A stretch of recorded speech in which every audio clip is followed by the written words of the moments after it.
All right, we're about to step into a world that feels familiar, but is also dangerously different. A world where fairy tales bite back, and the heroines, well, they save themselves. Today, we are diving into the brilliantly rebellious mind of a true literary game changer, Angela Carter.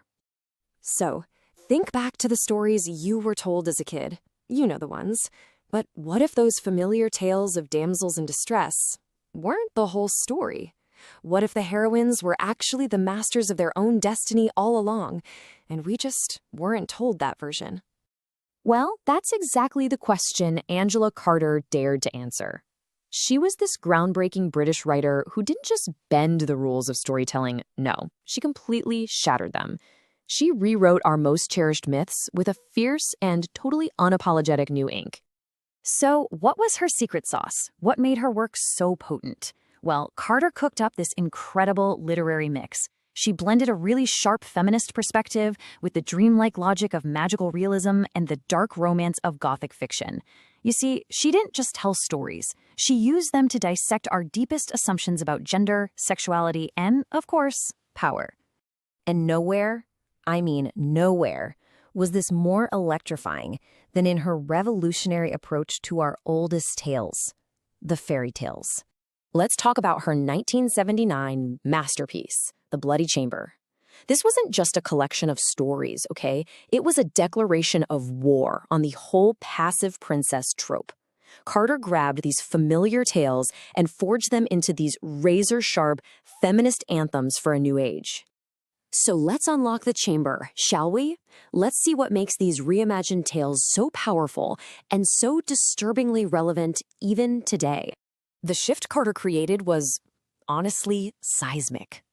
Where traditional folklore gave us these passive heroines, Carter gave them agency.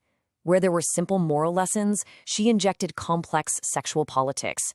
And in place of those damsels in distress, she created complex, intelligent, and often dangerous women who were absolutely in control of their own stories. And that, right there, was her core mission: to find the voices that had been silenced, the ones pushed to the margins of our stories. She didn't just give them a line, she gave them the entire stage. But Carter's rebellion didn't just stop with fairy tales. Oh, no. Let's pivot to her novels and see how this all builds into a surreal, spectacular circus of identity and performance. Now, to really understand her novels, you gotta understand her favorite tool, magical realism. So what is it? It's a style where the bizarre and the everyday just live side by side. The line between what's real and what's fantastic completely dissolves. And the absolute prime example of this is her breathtaking 1984 novel, Nights at the Circus. It's this world just brimming with eccentric characters and surreal encounters, all happening under the big top. At the heart of this novel is Fevers, a winged circus performer. Is she real? Is she a hoax? Carter uses her to explore this incredible tension between liberation and entrapment, between reality and illusion. Fevers becomes this larger-than-life, unforgettable symbol of female independence. You know, this was a theme she explored from the very beginning of her career. Her 1967 debut, The Magic Toy Shop, used the eerie world of puppets to create this powerful metaphor, a critique of the patriarchal strings that try to control women's lives. Now, Angela Carter was never, ever one to play it safe. She was constantly pushing into more daring and politically charged territory, creating these truly provocative new worlds. I mean, you have to understand, Carter was intellectually fearless. Throughout the 1970s, which was this hugely creative decade for her, she just dove headfirst into the most radical questions about what gender, desire, and identity could truly mean. This period was just creatively explosive.